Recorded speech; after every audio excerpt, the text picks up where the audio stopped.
Шановні друзі, вітаю вас на каналі Наша Дача. Сьогодні ми продовжуємо вирощування ранньої капусти восени.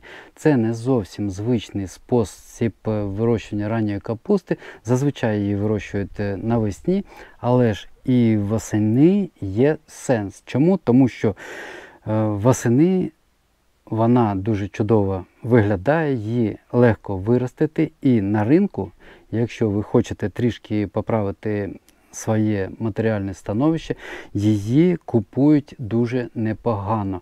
А особливо, якщо у вас звільнилась земля на городі після будь-яких культур, то можна вирощувати ранню капусту. Виростає вона дуже швидко, виглядає дуже непогано, і продавати її можна на ринку приблизно в кінці вересня, в жовті місяці. І тоді дуже люди беруть її дуже жваво. Тому, якщо є такі умови у вас, які я перелічив, можете також зайнятися вирощуванням капусти. Місяць тому я показував, як ми сіяли насіння ранньої капусти, і запрошував вас доєднуватись. Сподіваюсь, хтось зараз також вирощує ранню капусту. Ось такі рослинки виросли за 25 діб.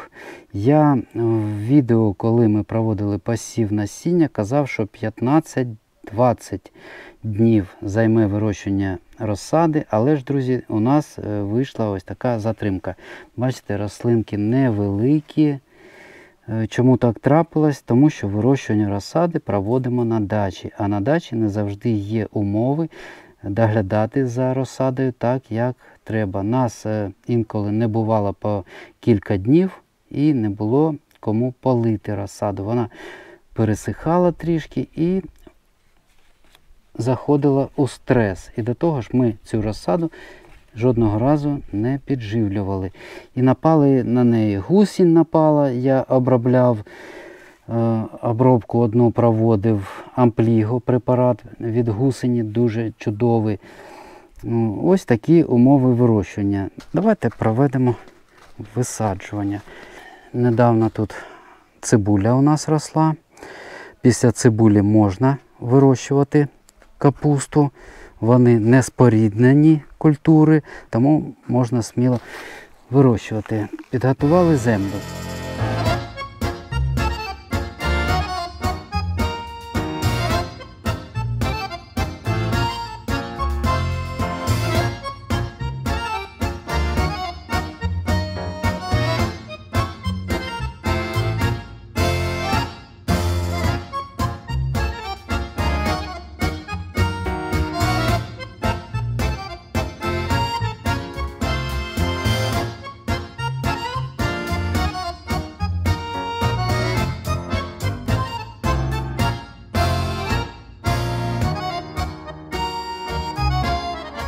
Площа нашої грядки 2 квадратних метри, а рослин всього 8. Тому ми маємо можливість розсаджувати їх як хочемо.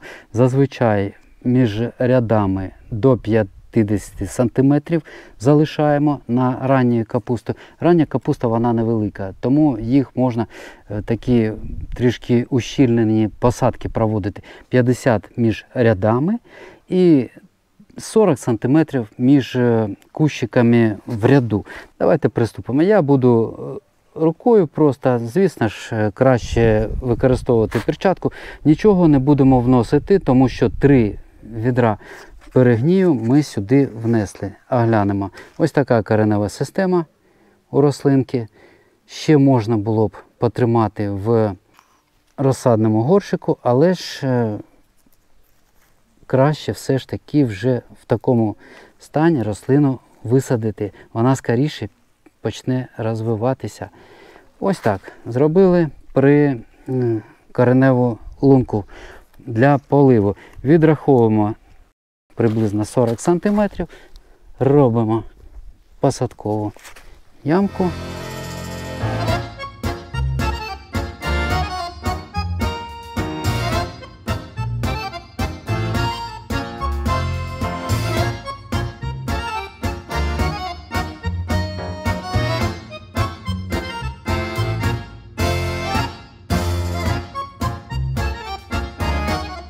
з висаджуванням завершили. Але це ще трішки не все.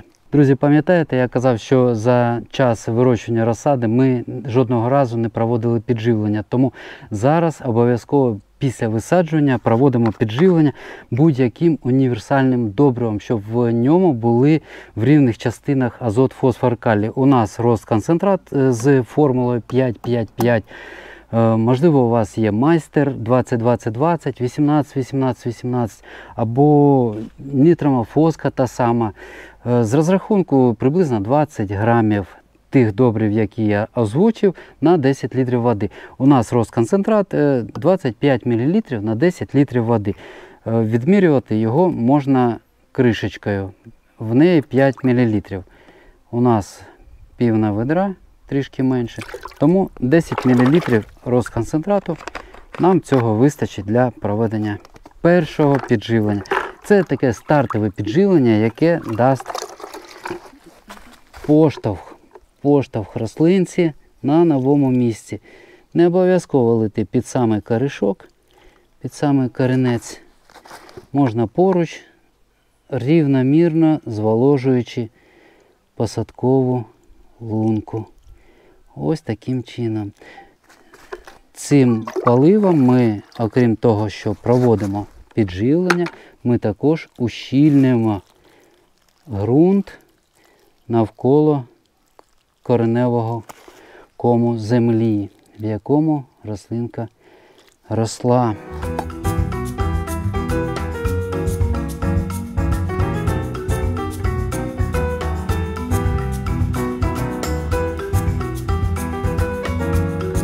Друзі, і при вирощуванні рослин, особливо молодих, ось тільки посадженої розсади, в посушливий час треба обов'язково після висаджування проводити мульчування.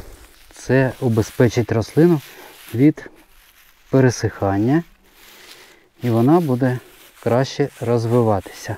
Вирощування ранішньої капусти восени, ще хочу вам сказати, дуже цікаво і дуже прибутково.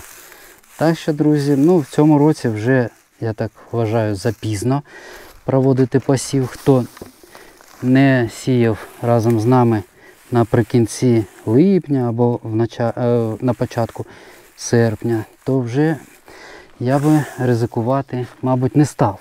Але ж на наступний рік, якщо у вас звільняються території, площі на городику, то спробуйте. Але ж будемо дивитися результат наш, яка у нас виросте. Я обов'язково хочу показати вам восени, яка капуста у нас виросте, яка красуня. Ось це ще мульчуємо зараз. Ми на кілька днів, можливо, будемо уїздити скоро. Тому ось таке мульчування, коли рослинка буде багато часу без додаткових поливів своєчасних, ось таке мульчування взагалі обов'язкове. Ось так, хай вона отак і буде. Вона буде завжди з вологою, напоєна. Тартане вона зараз набагато скоріше, ніж вона була у нас в розсадних стаканах. Ось і все, що стосується продовження вирощення ранньої капусти восени. На цьому відео завершую. Сподіваюсь, воно для вас було корисним. Бажаю вам гарних рослин, міцного здоров'я та мирного неба над головою. До побачення!